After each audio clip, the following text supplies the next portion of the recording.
दोस्तों इस वीडियो में आप देखेंगे 2025 में रिलीज हुई एक फैंटेसी थ्रिलर मूवी की कहानी। ये धमाकेदार फिल्म काफी मजेदार है, इसलिए वीडियो को पूरा आखिर तक जरूर देखें। चलिए अब कहानी शुरू करते हैं। फिल्म की शुरुआत में बताया जाता है कई सौ सालों पहले इंसान और विशाल शरीर वाले ट्रोल मिलजुल कर एक साथ रहा करते थे, लेकिन फिर यूरोप के ईसाई धर्म प्रचारकों ने ईसाई धर्म फैलाने के लिए ओलाफ नाम का एक नया राजा चुना। ओलाफ ने सबसे पहले तो सभी ट्रोल को एक जगह इकट्ठा किया और फिर कुछ खास तरीकों के इस्तेमाल से उन्हें पत्थर बना दिया। इस तरह पूरे यूरोप से ट्रोल का अंत हो गया। अगले सीन में नॉर्वे का एक घर दिखाया जाता है, जहां एक आदमी अपनी बेटी नोरा को कई सौ सालों पहले घटी इस घटना के बारे में बता रहा होता है। नोरा कहती है ट्रोल्स के साथ बहुत बुरा हुआ था पिताजी। तो उसके पिता कहते हैं सो जाओ बेटी, वो सब गुजरे जमाने की बातें हैं। इसके बाद 30 साल बीत जाते हैं। प्रोफेसर बन चुकी नोरा को नॉर्वे के बर्फीले मौसम में एक सुनसान जगह पर बने घर के अंदर कुछ रिसर्च करते हुए दिखाया जाता है। तभी उसके दरवाजे पर दस्तक होती है। नोरा दरवाजा खोलती है तो उसके सामने उसका दोस्त सैम होता है। नोरा उससे पूछती है तुम तो राष्ट्रीय जीव विज्ञान केंद्र में काम करते हो, आज मेरे पास कैसे आना हुआ? तो सैम कहता है तुम भले ही मेरी तरह सरकार के लिए काम नहीं करती, पर कई शोध कार्यों में तुम मेरे साथ काम कर चुकी हो, इसलिए मैं तुम्हें कुछ ऐसा दिखाना चाहता हूँ जो तुम्हारे होश उड़ा देगा। इसलिए मेरे साथ राष्ट्रीय जीव विज्ञान अनुसंधान केंद्र चलो। तो नोरा सैम के साथ हेलीकॉप्टर में सवार होकर अनुसंधान केंद्र जाने के लिए निकल पड़ती है।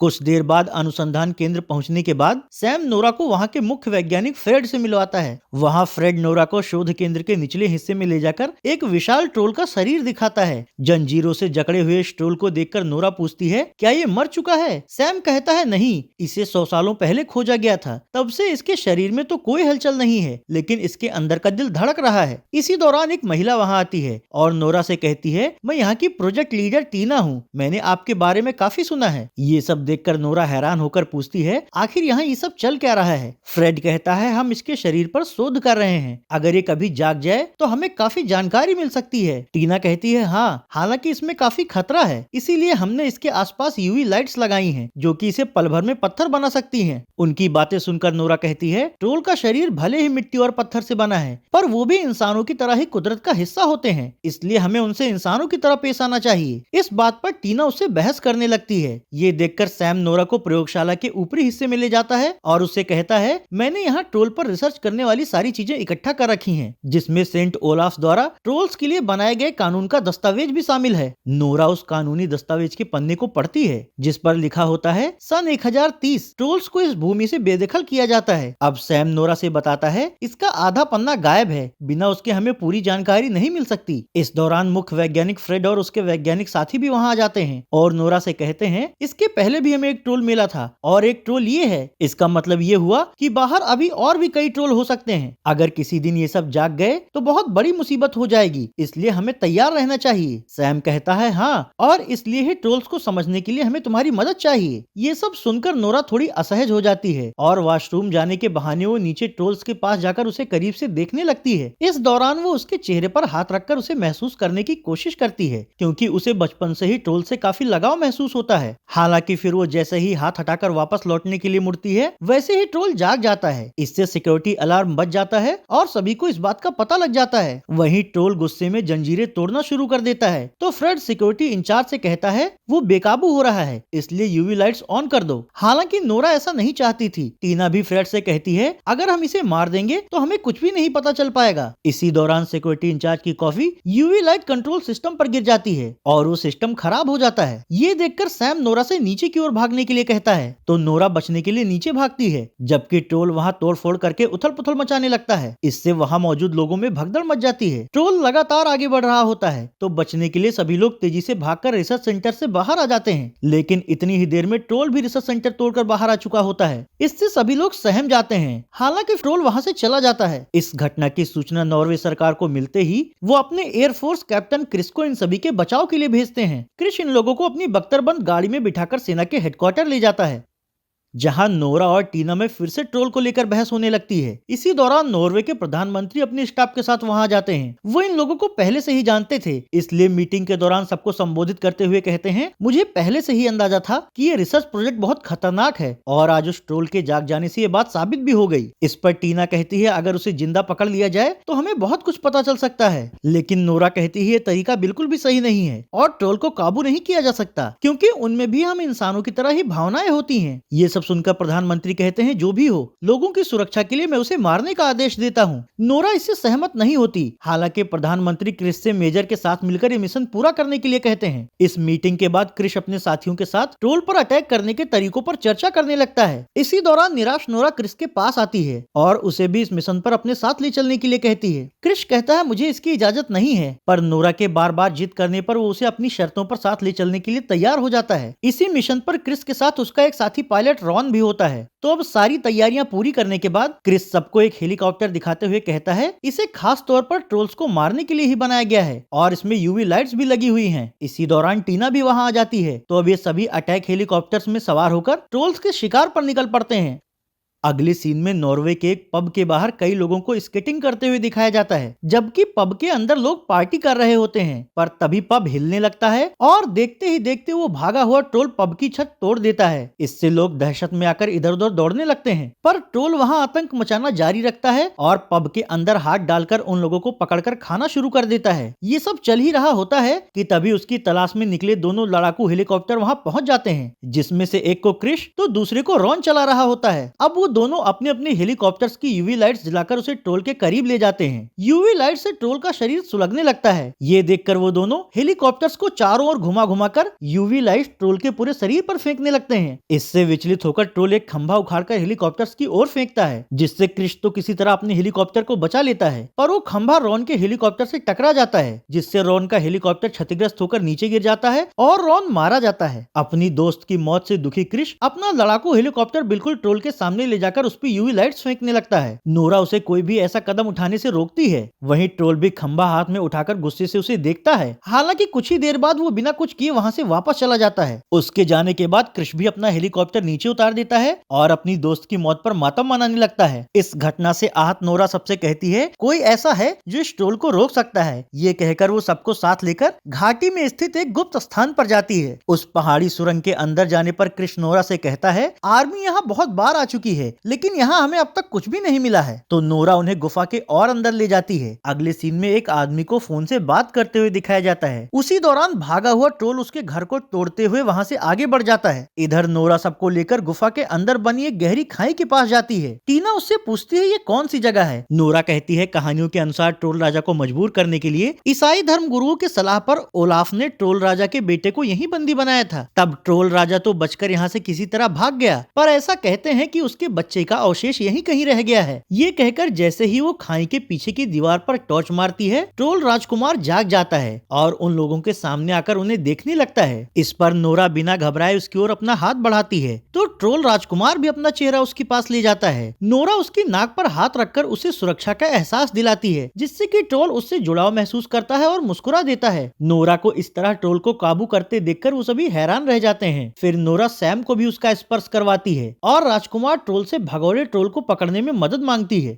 इसके बाद यहाँ से बाहर निकलने के बाद नोरा बंदूक से रोशनी छोड़कर भगोड़े ट्रोल को अपनी ओर आकर्षित करती है। फिर जब भगोड़ा ट्रोल उसकी ओर आने लगता है तो वो ट्रोल राजकुमार को उसके सामने बुलाती है। बर्फ से निकलकर ट्रोल राजकुमार उस दूसरे ट्रोल के सामने आता है और उसे अपनी भाषा में शांति से कहीं छिप जाने के लिए कहता है, लेकिन वो ट्रोल न सिर्फ राजकुमार ट्रोल की बात मानने से इनकार कर देता है, बल्कि उसे नुकसान पहुँचाने के लिए पूरी ताकत लगाकर जमीन पर अपना पैर मारता है, जिससे कि जमीन की बर्फ दरकने लगती है। ये देखकर नोरा वहाँ से भागती है, पर भारी भरकम ट्रोल बर्फ में हुई दरार से नीचे बर्फीले पानी में समाकर डूब जाता है। नोरा उसे बचने के लिए छटपटाते हुए देखकर चाहकर भी कुछ नहीं कर पा रही होती। वहीं गुस्साया ट्रोल अब नोरा के पीछे आने लगता है, तो क्रिश नोरा को साथ लेकर हेलीकॉप्टर की तरफ भागता है और फिर जल्दी से उसे हेलीकॉप्टर में अपने साथ चढ़ाकर वहाँ से हेलीकॉप्टर आगे बढ़ाने लग जाता है। अब तक ट्रोल हेलीकॉप्टर के बहुत नजदीक पहुँच जाता है। हालांकि गनीमत ये होती है कि उसके हाथ आने से पहले ही हेलीकॉप्टर वहाँ से सुरक्षित निकल चुका होता है। यहाँ से जाने के बाद नोरा आगे क्या करना है इस बारे में सोच ही रही होती है कि तभी उसके सामने से उड़कर नीचे गिरे नक्शे को उठाते हुए सैम उससे कहता है, ट्रोल जिस रास्ते से आगे बढ़ रहा है वो रास्ता उत्तर में मौजूद सेंट ओलाफ के चर्च की ओर जाता है। ये सुनकर नोरा चौंक कर अपनी डायरी में कुछ चेक करते हुए कहती है, सेंट ओलाफ ने ट्रोल्स को देश से मिटाने के बाद निदालोस की मुख्य चर्च से ही अपना शासन चलाया था और ओलाफ की झील भी वही है, यानी कि ये ट्रोल बदला लेना चाहता है। अब ये सब जानने के बाद ये सभी एक साथ मिलिट्री हेलीकॉप्टर में सवार होकर निडोलास शहर जाते हैं और वहाँ निडोलास के ऐतिहासिक चर्च चर्च के केयरटेकर नैन्सी से मिलते हैं। नैन्सी नोरा से कहती है, मैं तुम्हारे पापा को बहुत अच्छे से जानती थी। फिर वो उन सबको वहाँ से चर्च दिखाते हुए कहती है, इसका निर्माण सन 1073 के आसपास हुआ था और यहीं से सेंट ओलाफ ने पूरे देश पर शासन किया था। वैसे तुम लोगों के यहाँ अचानक से आने की क्या वजह है? नोरा कहती है, हम सेंट ओलाफ के मकबरे की तलाश कर रहे हैं। तो नैन्सी उन्हें चर्च के अंदर ले जाती है, जहाँ नोरा नैन्सी से कहती है, शायद ट्रोल ओलाफ से बदला लेना चाहता है, इसीलिए वो इस ओर आ रहा है। उसकी बातें सुनकर नैन्सी उन्हें चर्च के तहखाने के अंदर ले जाती है और कहती है, लोगों ने यहाँ ओलाफ का मकबरा ढूंढने की बहुत कोशिश की,